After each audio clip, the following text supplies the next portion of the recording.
Not while I read. Hold on, my dad.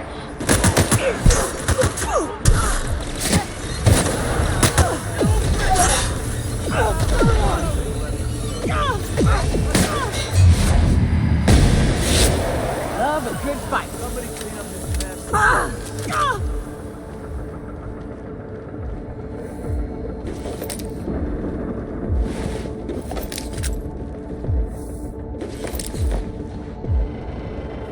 What was that? Performing What's that noise?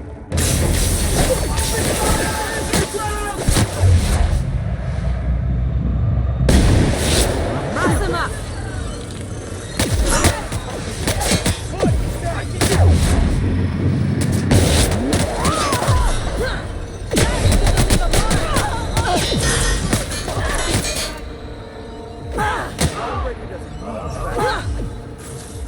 Stay down. Nice one.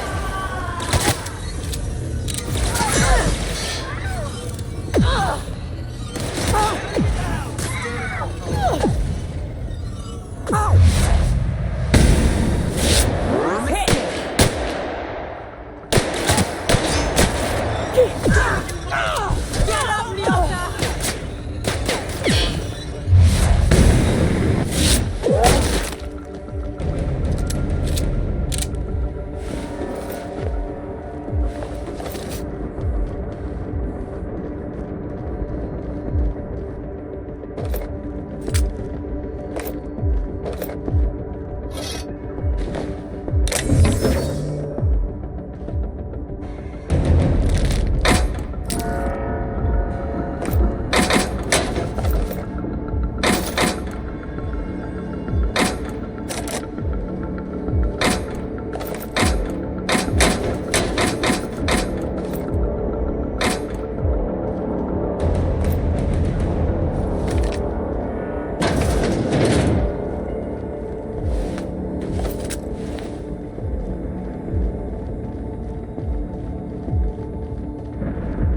Can't let you take all the glory here, bounty hunter. Hey.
Sure never planned on seeing the inside of this place. I've gotta admit, I'm not too keen on walking into a prison. They lock me up, I'm liable to kill everyone trying to get back out.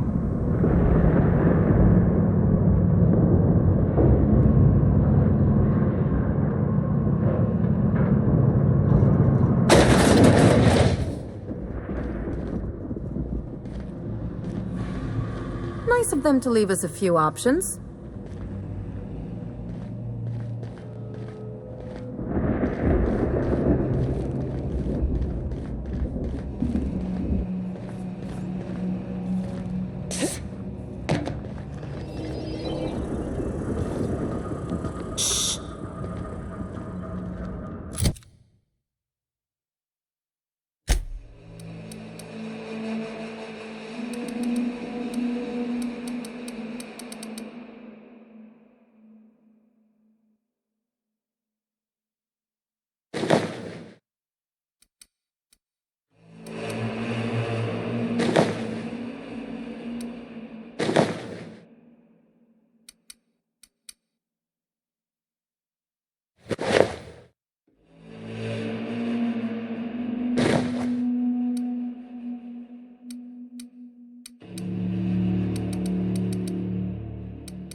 They got the drop on us. Watch yourself! You're hurt!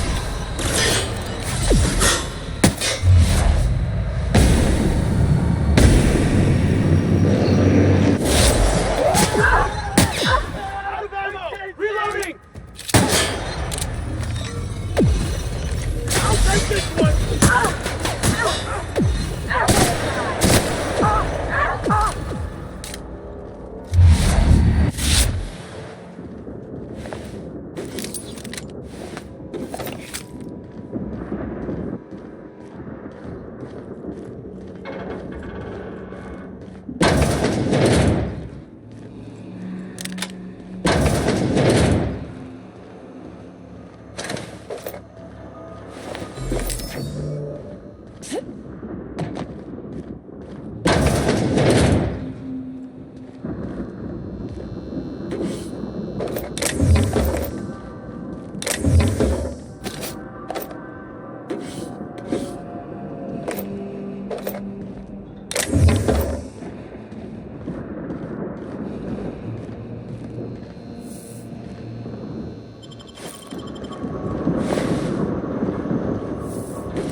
I'm working as fast as I can, all right? If y'all would quit bothering me, I'd get this done sooner.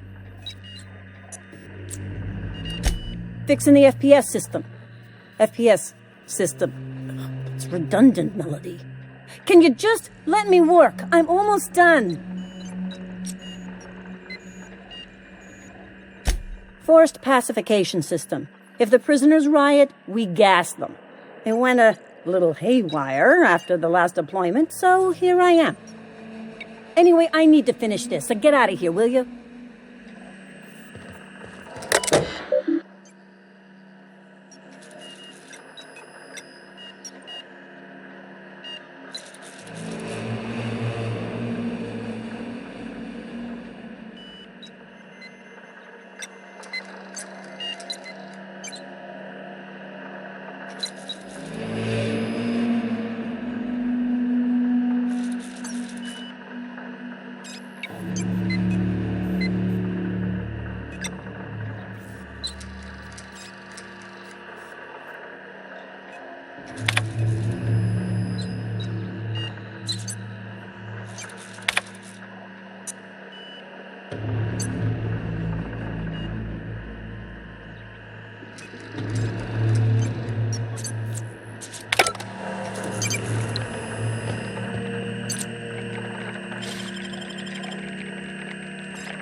Let's go, troops. Stellar Base counting on us.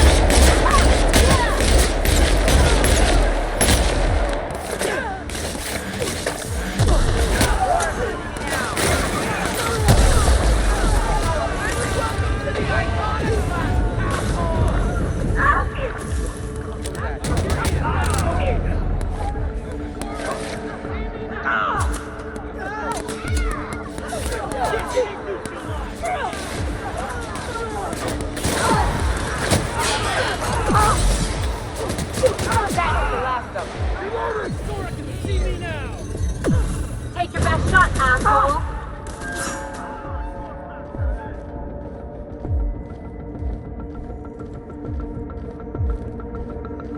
Yeah, that's how we fucking do it.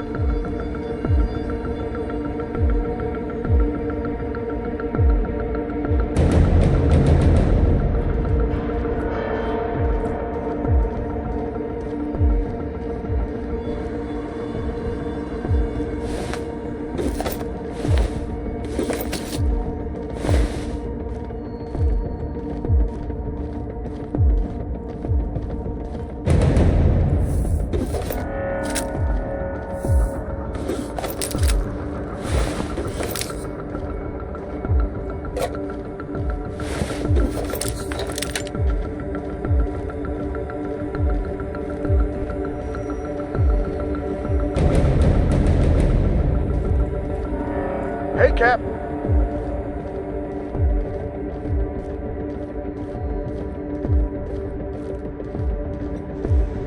Yeah, that's how we fucking do it. Here they come.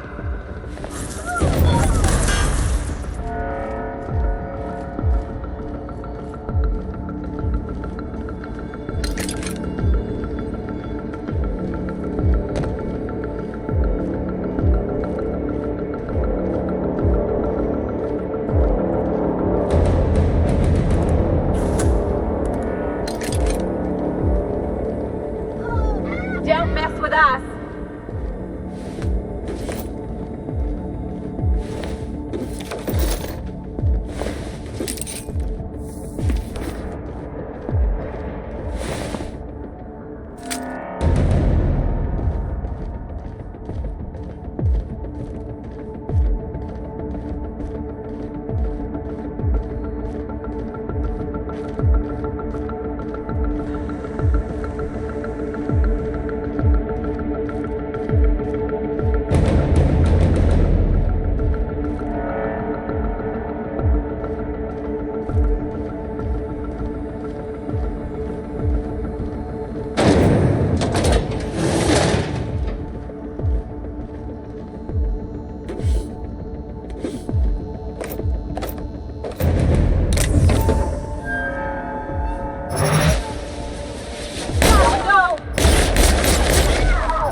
Well, look who it is. I'll be damned. I was prepping the studio for our announcement, and here you are as a bonus. Ah, and the wayward doctor.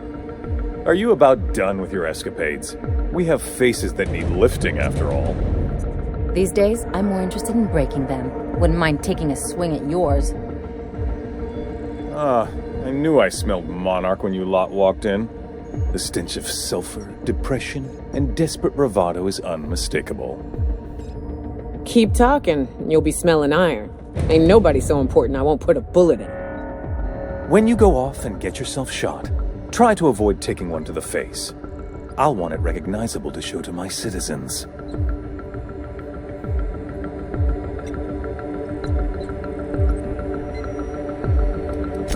I'm not in your way, you dullard.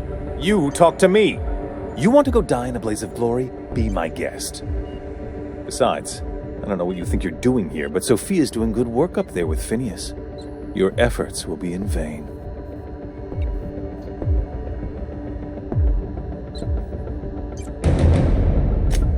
Yes, he is an extraordinarily obstinate fellow, isn't he? Fine, he isn't working for us per se. Semantics, he'll come around. But that's between us. As far as my adoring citizens will know, we've turned a dangerous crackpot into a working-class man. It's a miracle.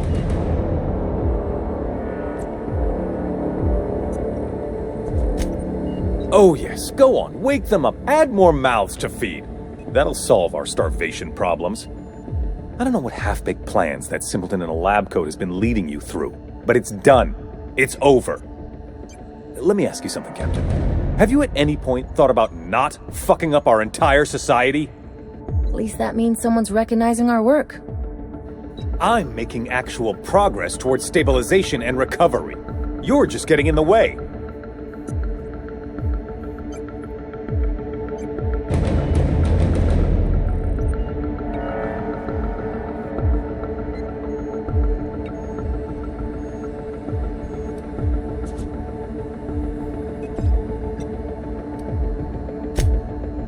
Oh, right. This coming from the psychopathic outlaw. Yes, I'll try to be more open-minded about your path of wanton dissent. We don't need your help.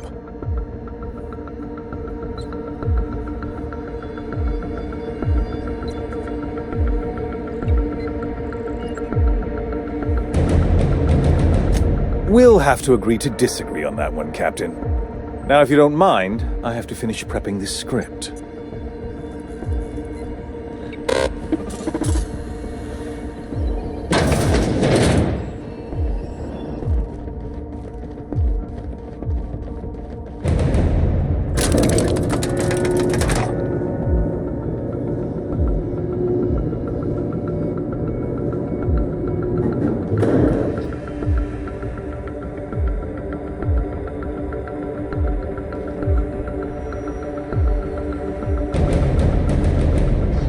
Make him regret it. All right, NSI. I'm not one for rousing speeches, but the captain needs our help. Get in there!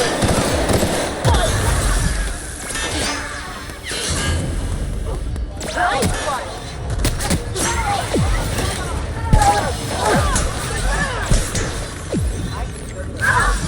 Good score, Cap. I ain't letting you die here.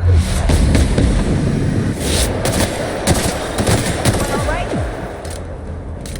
Company animal.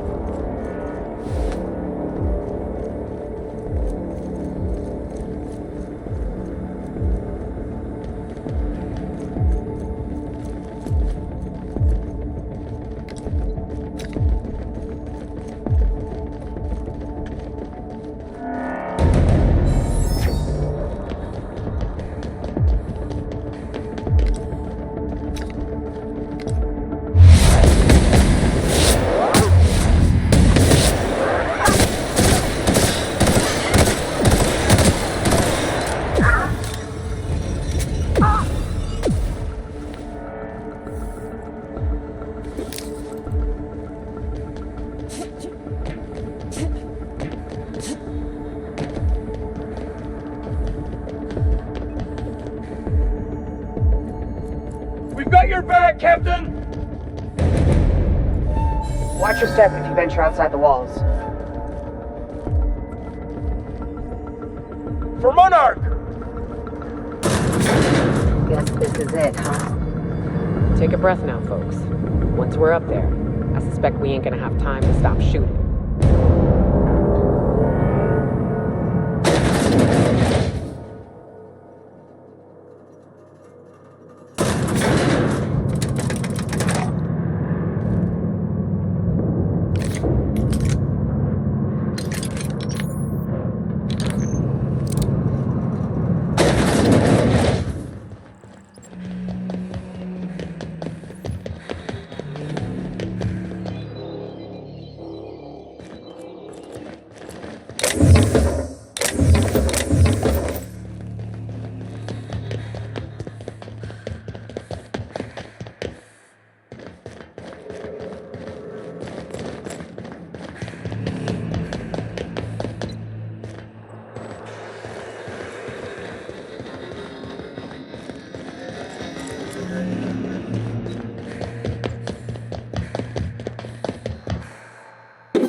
Captain, you have an uncanny talent for complicating my life. You've disrupted the balance of power. You've upset the natural order of things. You've introduced uncertainty, and there is nothing I despise more than uncertainty.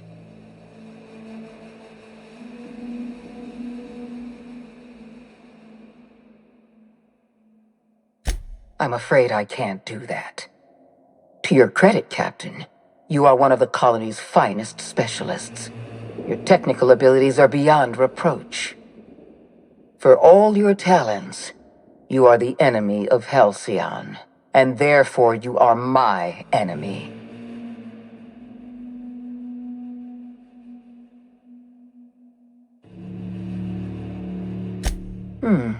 You make a nuanced and compelling argument. Here's my rebuttal. No. Dr. Wells is being held in my custody. His cooperation will prove invaluable, even if I have to beat it out of him. All that's left to do is put down this riot, arrest you, and then get on with the bloody business of saving this colony.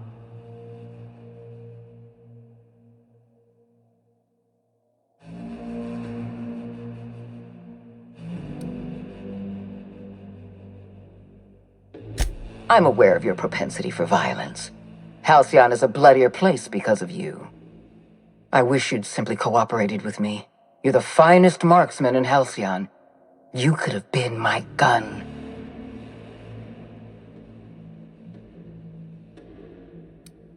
I had a feeling you'd say that. This prison is equipped with an automechanical warden. I've had it programmed to eliminate you on sight and rinse your remains down a drain. And don't worry, I will inform Dr. Wells that you died heroically or something.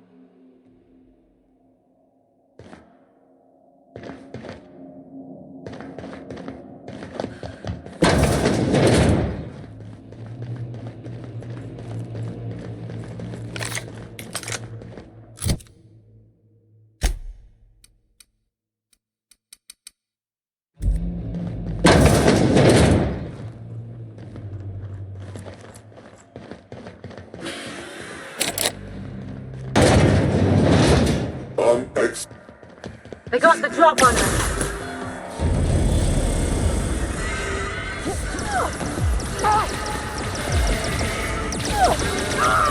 Look at the hole on it, Captain!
just...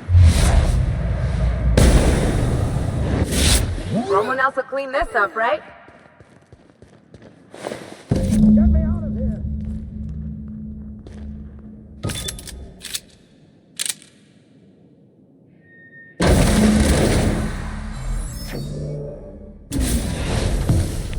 You don't know how glad I am to see you.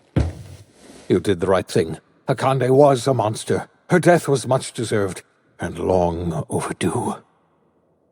And you lunatic, you broke into the board's own fortress just to rescue one doddering old man. You are absolutely out of your mind, and I can't begin to thank you enough.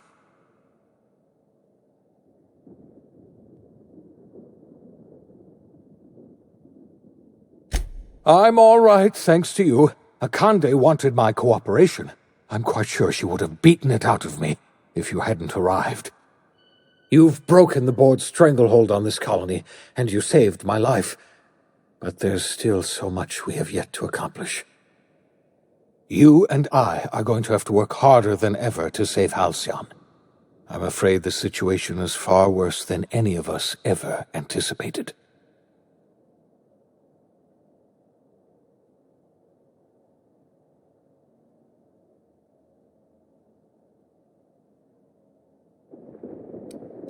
I would like nothing more than to celebrate this victory, but we have a serious problem on our hands.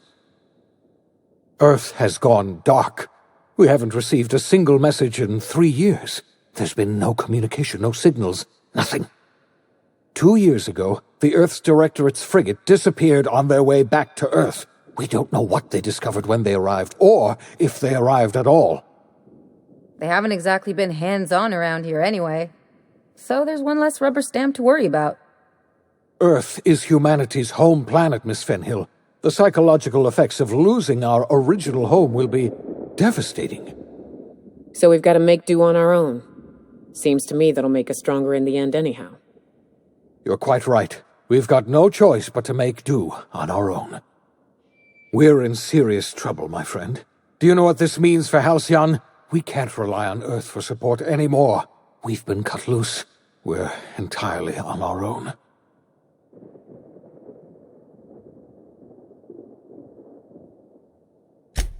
Yes, we do. You've done a marvelous thing. You've succeeded where anyone else would have failed, including me.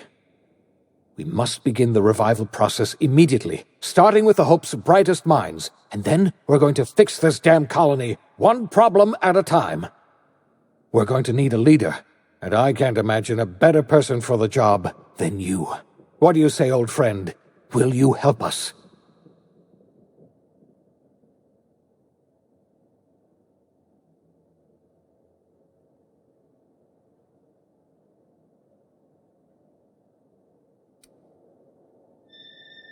When I revived you, I thought you were going to help me save this colony. I was wrong. I had our roles reversed, you see. You're the one who's going to save us all. I'm just the one who set you on your path. You're the best thing to ever happen to Halcyon. If you want to take it upon yourself to lead this colony, you have my support. We're not a colony any longer, are we? Our last connection to Earth has been severed, and so we have been set free. Our future is uncertain, and no one knows what tomorrow holds. Exciting, isn't it?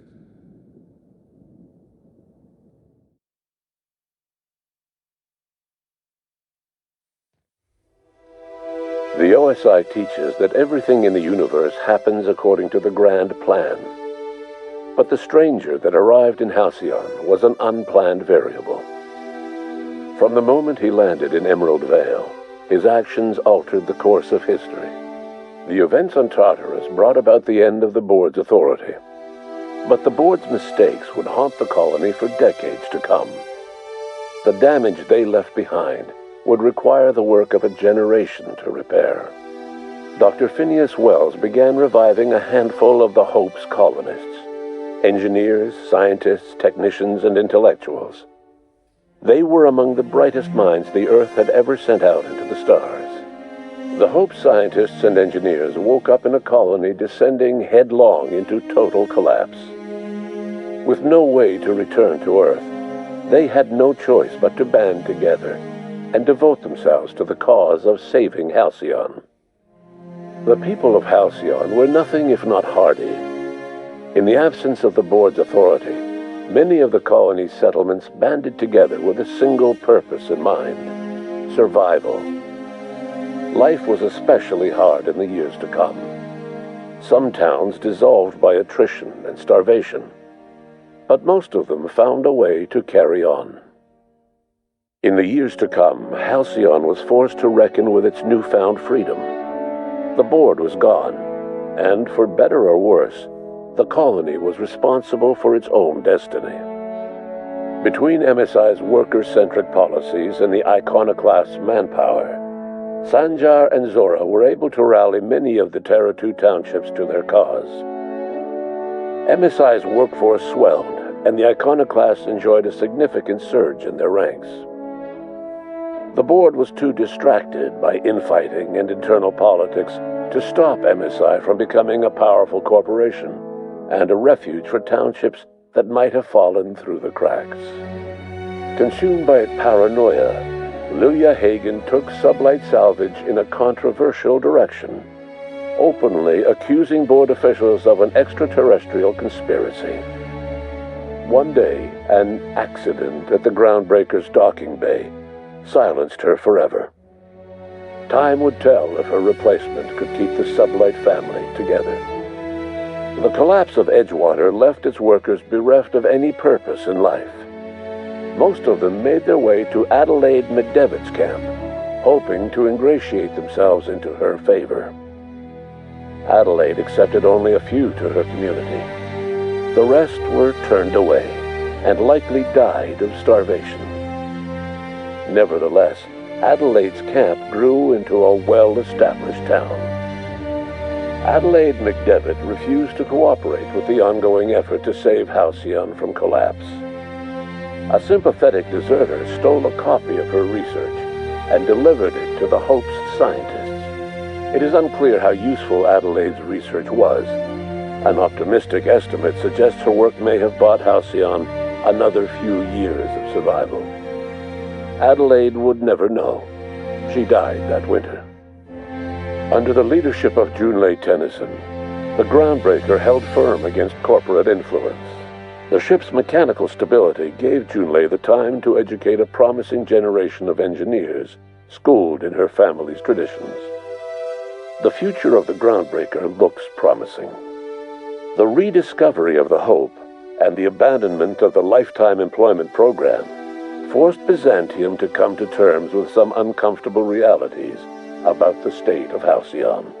While Byzantines were reluctant to surrender the luxuries they'd grown accustomed to, the board's diminished authority gave them little choice in the matter. Nearly everyone had to learn to make do with less. Some even had to get jobs. It was a dark time indeed. Even the Gorgon asteroid, though a distant enigma to most of Halcyon, felt the aftershocks of your actions. The destroyed Adrenatime synthesizer became a symbol of the board's cruelty and a rallying point for Wells and his scientists as they sought to build a more humane, ethical Halcyon.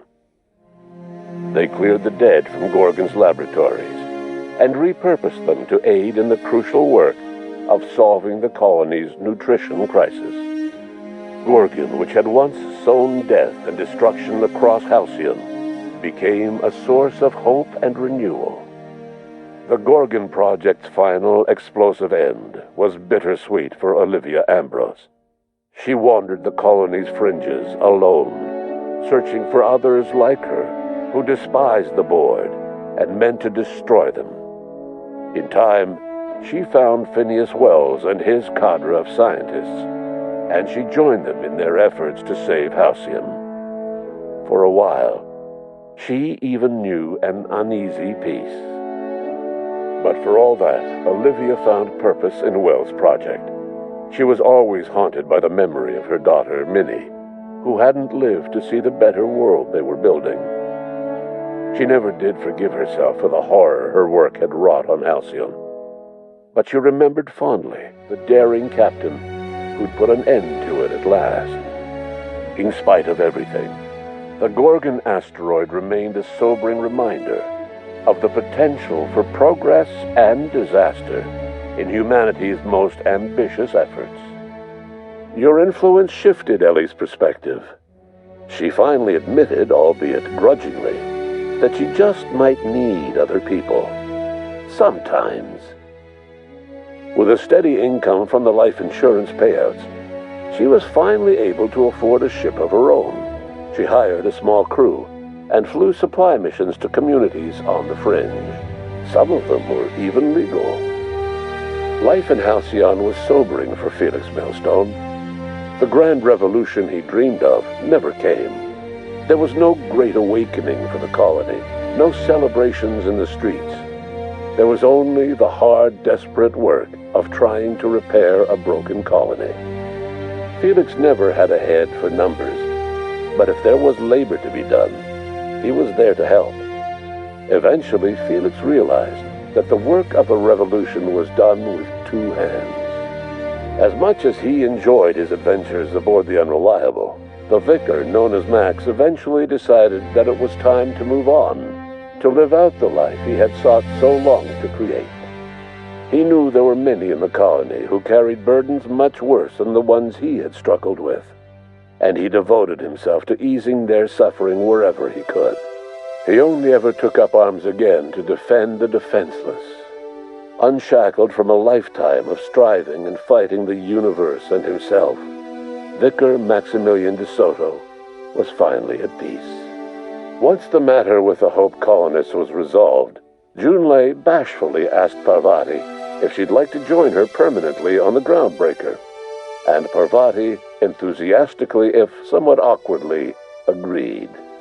The stories of her adventures spread across the colony, and Parvati soon found herself the center of attention.